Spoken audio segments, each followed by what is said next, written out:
Reka dukomezanye inkuru y'urukundo rwa Iribagiza ndetse na Cyusa. Iki ni igice cya kabiri nk'uko mwari mwabinsabye. Iribagiza ni umukobwa wagowe. Ahangaha ni rwo rugo bamusezeranyije ko ari ababyeyi be, nyamara hano hantu nibo bishe ababyeyi be. Amarushanwa yo kubyina yagombaga kubera muri Leta Zunze Ubumwe za Amerika, Washington DC, kuri tariki 25 z'ukwezi kwa mbere. Iribagiza yari yishimiye kuzitabira aya marushanwa n'ibyishimo byinshi. Uyu musore Cyusa nawe yakomeje gushaka Iribagiza atazi ko ari uyu nguyu bari kumwe, kuko hari hashize imyaka myinshi. Yaraturutse muri Leta Zunze Ubumwe za Amerika aje gushaka Iribagiza kugira ngo bibanire nk'uko bari barabisezeranye. Uyu munsi yacakiranye n'uyu Mukantambara, yibaza neza uwo yaraje kureba. Uyu mukobwa yaratotezwaga, agakorerwa gahato ndetse n'ubugizi bwa nabi, harimo kumuzana mu myotsi nk'iyi ngiyi iryana mu mazi ibabaza. Mbega agahinda, byari bibabaje.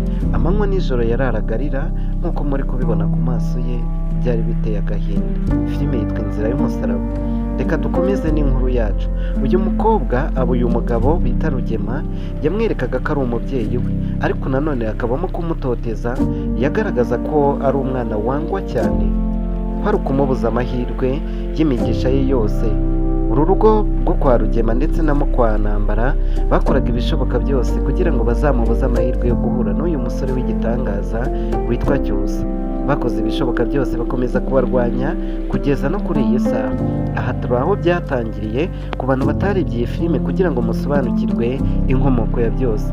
Uyu musore yageze hano mu cyaro n'akamoto ke kanangiye ubuzima, ariko ari gushakisha Iribagiza. Nta kindi kintu yari afite mu ntoki ze uretse agafoto konyine ko muri telefoni.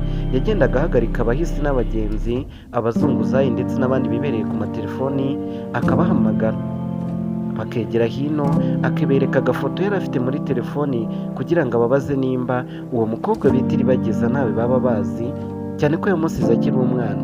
Kuri ubu ngubu Iribagiza yari amaze kuba mukuru. Yamwerekaga agafoto buri muntu wese agezeho. Ahangaha yeretse uyu musore, amuhakanira ko uyu muntu atamuzi. Nyamara umusore bita Cyusa ntiyanyuzwe n'igisubizo. Rugema nawe yari yibereye mu buryohe, akomeje kuryohera mu mitungo y'iwabo wa Iribagiza, kubera ko yari amaze imyaka 25 ahitanye uwo muryango. Ese aya maraso azamukurikira? Reka dukomeze n'inkuru yacu. Nakubwiye ngo iyi ni inkuru y'ubuzima bwa Iribagiza na Cyusa mutabonye muri filime. Cyusa yakomeje kubaririza, akomeza gushakisha isura y'uyu mukobwa, agerageza kubaza uyu musore ndetse anashyiraho amadolari arenga 5, bivuze ko ni ibihumbi 5 birengaho amafaranga. Ariko uyu musore aramubwira ati ntawe nzi, amanura agafoto n'umujinya mwinshi. Uyu Rugema nawe yakomeje gutoteza uyu mukobwa bita Iribagiza kugeza n'iyi saha. Wibutsa ko iyi mitungo abyatarayemo cyangwa se yanezereremo, urabona ko uruhara rwaraje.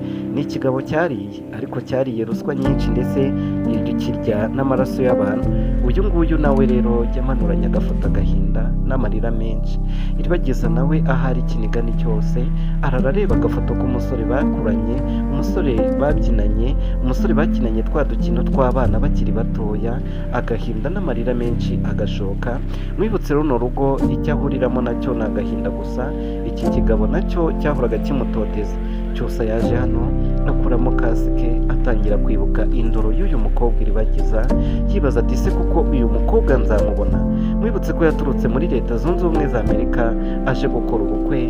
Yarebye agafoto arakareba, amaze kukareba bimwanga mu nda, umutima ukomeza gutera cyane. Iki cyana nacyo bita Fisto ku rundi ruhande gikomeje kugambanira uyu bita Iribagiza kugira ngo atazigera ahura n'uyu nguyu bita Cyusa. Turimo turagenda dukoresha uburyo bw'amashusho agezweho y'ubu ngubu ndetse n'amashusho ya kera kugira ngo tubashe guhuza iyi nkuru ibaryohere. Njya kugezaho iyi nkuru nkanagusesengura filime Inzira y'Umusaraba. Ni Bosco Nsabimana. Iki ni igice cya kabiri, muzakomeza kukireba ndetse munakurikirane inkuru y'uruhererekane y'urukundo rwa Iribagiza na Cyusa. Uyu musore yakomeje gutekereza umukunzi we ndetse bamwiriraho ni mu kajoro. Uyu mukobwa rero bita Kanyana nawe ni umwe mu muryango wo kwa Rugema. Mwibutse ko iyi mitungo ni iya Iribagiza ariko ntabyo azi. Ese amaherezo Iribagiza azamenya ko iyi mitungo ari iy'iwabo? Uyu musore bwamwiriyeho agiparitse mu muhanda ategereje kureba nimba byibuze Iribagiza yahatambuka, ariko nawe biramukomereye ahari. uyu musore yabonye bumwiriyeho umutima we uratera cyane, aravuga ati reka nongere nsubire mu rugo. Ibyiringiro by'uyu musore bisa nkaho bishingiye kuri uyu mukobwa bita Kanyana. Kanyana niwe mukobwa ukunda Iribagiza ndetse agerageza kumugira inama mu buryo bufatika. Ni inshuti ya Iribagiza, ni inshuti magara, n'iyo hano bamugambaniye niwe ugerageza guturisha uyu bita Iribagiza. Reka turebe amaherezo y'iyi nkuru. Mwibutsa ko iki ni igice cya mbere. Uyu ni umusaza, niwe wabyaye Papa Cyusa, baturutse muri Leta Zunze Ubumwe za Amerika baje gushyingira umuhungu wabo muri uyu muryango. Nyamara Iribagiza uyu muryango ushaka kumushyingira undi musore atigeze akunda. Ibi ni ibintu bimubabaza cyane. Uyu musore Cyusa nawe akomeza gushakisha uyu mukobwa, amaso ye yaratukuye kubera kubura urukundo rwe.